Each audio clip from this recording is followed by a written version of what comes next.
Por supuesto que nos adherimos en pro a este dictamen,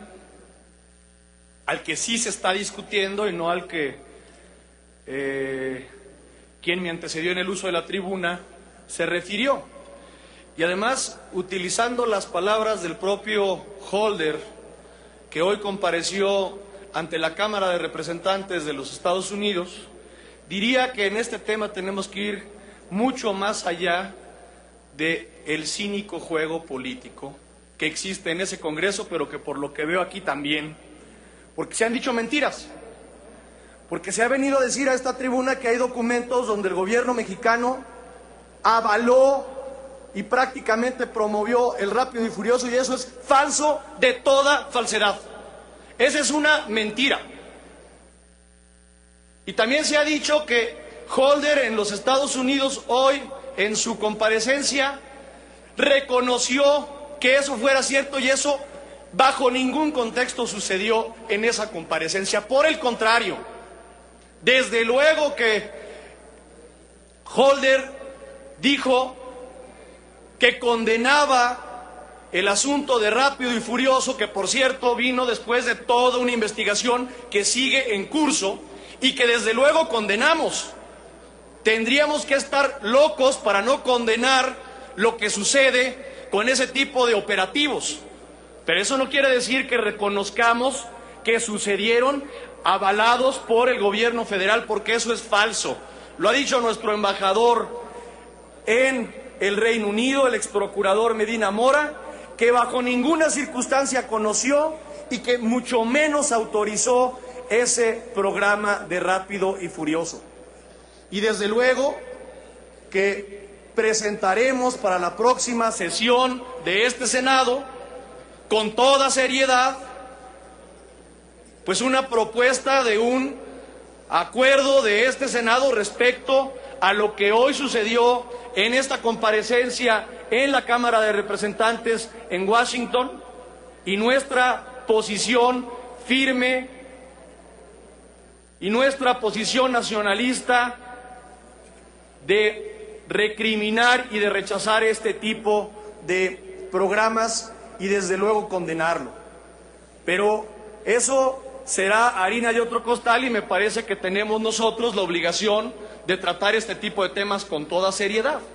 Lo que sucede en los Estados Unidos es que, por un lado,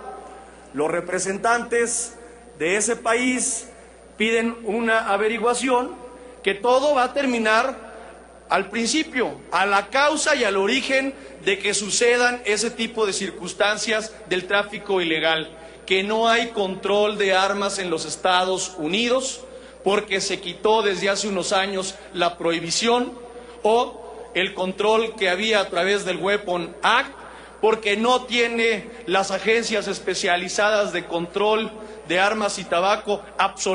y alcohol absolutamente ninguna facultad para poder rastrear y para poder controlar las armas en ese país, respetando desde luego la propia Constitución norteamericana,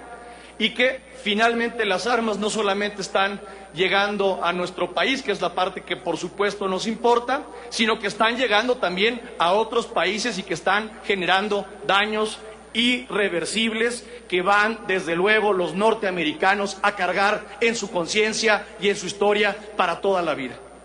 Pero yo vengo a hablar aquí de un asunto que es muy importante, porque si no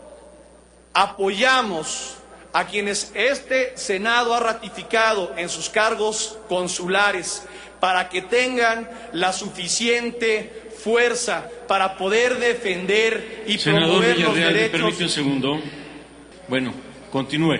Yo estoy hablando de cómo vamos a hacer para darle a conocer los derechos y las consecuencias de la Continúe, señor senador. 56, y estoy continuando, a todos nuestros paisanos. Y cómo fortalecer a la red consular para que precisamente tengan la forma de llegar a todos los connacionales y de que los connacionales estén enterados de las terribles consecuencias de una ley, desde luego que condenamos, como es la HB 56, y que desde luego también